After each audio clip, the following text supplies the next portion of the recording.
All right, to health news now. Today is World Cancer Day. The purpose really is to unite the global population in the fight against all cancers. Joining me this morning, Executive Vice President for the American Cancer Society, Jeff Fehlis. Good morning. Good to see you.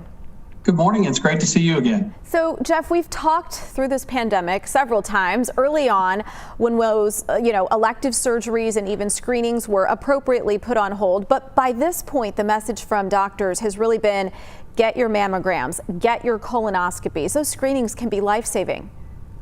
Absolutely. When cancer is caught early, it's typically easier to treat. And when the pandemic first hit, as we discussed earlier, a short delay in screening or seeing your doctor was appropriate. But today we know so much more about COVID-19. Healthcare and screening facilities have taken all the measures to protect those patients.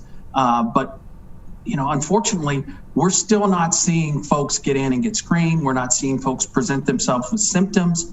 And that means far too many cancers are being left to grow unchecked. I want to show folks some stats. In the U.S., studies found more than 1/3 of adults recommended cancer screenings during this pandemic. 43% of patients missed routine preventive appointments due to COVID-19 fears, and an estimated 22 million cancer screenings were canceled or missed.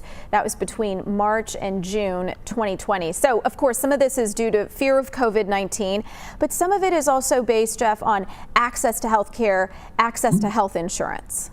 Absolutely. The pandemic has really given cancer the advantage, and the balance of risk has shifted significantly. And patients are continuing to wait on those preventative screenings, and there's been 12 million people in the U.S. that have lost jobs and their subsequent health insurance. And, we're working hard to try to prevent a tragedy on top of a tragedy, and we're doing everything we can to stop cancer from getting that advantage. We're launching a nationwide initiative to encourage people to return to screenings. We're working through our advocacy efforts to really improve access to care through our legislative efforts. And we're helping people navigate the health insurance and Medicaid processes 24/7, 365 days a year through our National Cancer Information Center. Jeff, a common question that I'm getting a lot: should cancer survivors get the COVID-19 vaccine? What's the American Cancer Society's stance or recommendation with this? Well, absolutely. First and foremost, talk to your doctor. Okay, because, obviously, depending on the type of cancer you have, where you sit in that treatment sequence, they can advise you, but we're trying to encourage anyone that is, with their doctor's approval to get the vaccine. And absolutely, if you're a caregiver out there, get the vaccine as well. Most historical vaccines carried some type of live virus. The COVID-19 does not.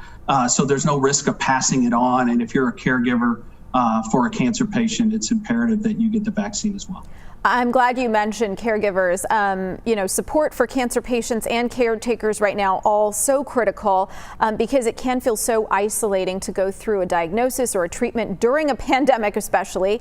And you talked a little bit about resources, but what do you have that you can share with us for people who find themselves in this boat?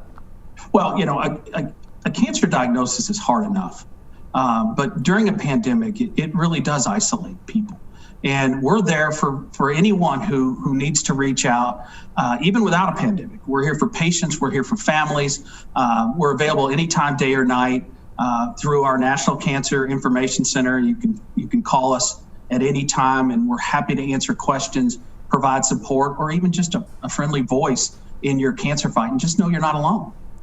And Jeff, finally, for survivors who are looking to regain strength, I have a lot of them in my Fitter Together Facebook group. They've been asking me about nutrition or fitness guidance. How do they kind of get back into the game? Do you guys have anything for those folks? Oh, we have a wealth of information because, listen, eating healthy, physical activity are the cornerstone to cancer prevention. We've been saying that for years. And if you go to cancer.org, you can find all kinds of information. You can find recipes.